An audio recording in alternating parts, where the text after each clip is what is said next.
হেরে যাওয়াটাও কোনো অপরাধ নয়, হার জিত জীবনের অংশ মাত্র। কিন্তু হারিয়ে যাওয়াটা অপরাধ।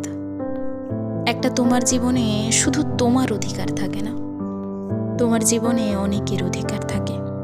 আর সব থেকে বেশি অধিকার তোমার বাবা মার, আর কিছুটা অধিকার ভগবানেরও থাকে। ওই শরীরটা তোমার মায়ের দেওয়া, আর মন মস্তিষ্ক আর বাদ বাকি যা কিছু সবটা ভগবানের দেওয়া। তাই একা তোমার জীবনে শুধু তোমার অধিকার থাকে না, অনেকের অধিকার থাকে। তাই বলছি, হেরে যাওয়াটা অপরাধ নয়, হারিয়ে যাওয়াটা অপরাধ।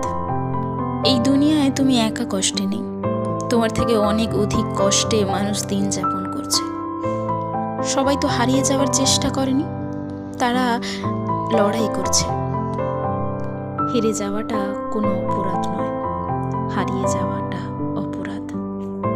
তুমি হারিয়ে গিয়ে সেই অপরাধটা করো না, কারণ হারিয়ে গেলে হাজার চাইলেও আর ফেরত আসা যাবে না।